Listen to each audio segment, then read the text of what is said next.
നമസ്കാരം, ന്യൂസ് കാർഡിലേക്ക് സ്വാഗതം. വീണ വിജയന്റെ എക്സാലോജിക്കുമായി ബന്ധപ്പെട്ട മാസപ്പടി കേസിൽ എൻഫോഴ്സ്മെന്റ് ഡയറക്ടറേറ്റ് കേസ് എടുത്തു കഴിഞ്ഞു. കൊച്ചി യൂണിറ്റാണ് കേസ് എടുത്തിരിക്കുന്നത്. ഇതോടെ ഏത് സമയം എന്തും നടക്കുമെന്ന അവസ്ഥ കേരളത്തിൽ ഉണ്ടാവുകയാണ്. ഈ വിഷയത്തിൽ സീരീസ് ഫ്രോഡ് ഇൻവെസ്റ്റിഗേഷൻ ഓഫീസ് അന്വേഷണത്തിൽ തന്നെയാണ്.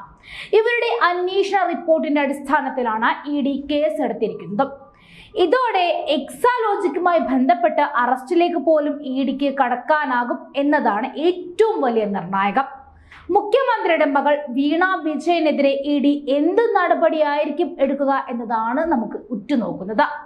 നേരത്തെ SFIO അന്വേഷണത്തിനെതിരെ വീണ വിജയൻ നൽകിയ ഹർജി കർണാടക ഹൈക്കോടതി തള്ളിയിരുന്നു.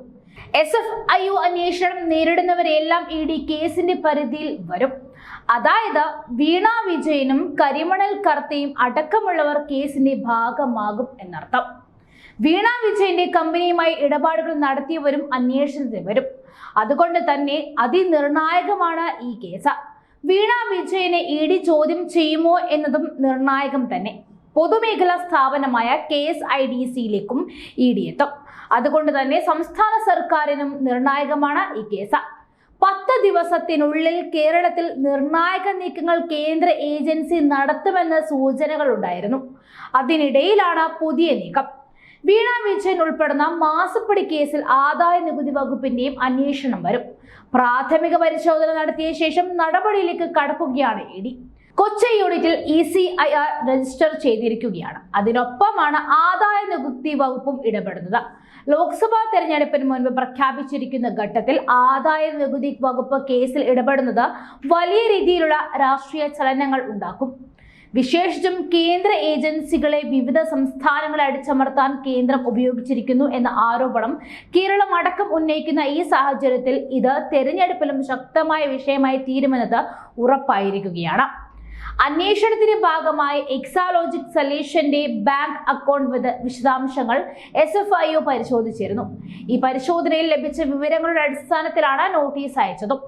എക്സാലോജിക്കുമായി എന്തുതരം ഇടപാടാണ് നടത്തിയതെന്നാണ് നോട്ടീസിലെ പ്രധാന ചോദ്യം.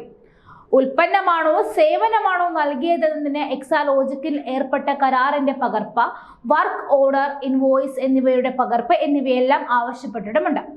അന്വേഷണത്തിന്റെ ഭാഗമായി ബന്ധപ്പെട്ട കമ്പനികളിൽ നിന്നും രേഖകൾ വിളിച്ചു വരുത്തുന്നതിനുള്ള വകുപ്പ് 217 പ്രകാരമാണ് SFIO ചെന്നൈ ഓഫീസിലെ K പ്രഭു നോട്ടീസ് അയച്ചത്. 2016-17 മുതലാണ് എക്സാലോജിക്കിന് കർത്തയുടെ കരിമണൽ കമ്പനി അക്കൗണ്ട് വഴി പണം കൈമാറിയത്. IT അനുബന്ധ സേവനങ്ങൾക്കായിരുന്നു പണം നൽകിയതെന്നാണ് CMRLന്റെയും എക്സാലോജിക്കിന്റെയും വാദം.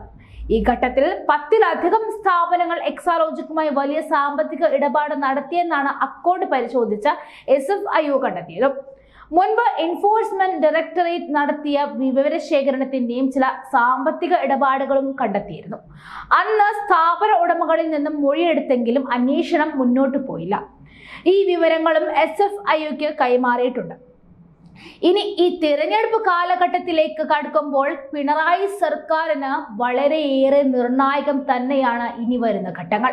കാരണം എക്സാലോജിക്കുമായി ബന്ധപ്പെട്ട കേസുകൾ തെളിഞ്ഞു കഴിഞ്ഞാൽ പിണറായി വിജയനും സർക്കാരും അടിതെറ്റി വീഴുമെന്നതിൽ യാതൊരു സംശയവുമില്ല.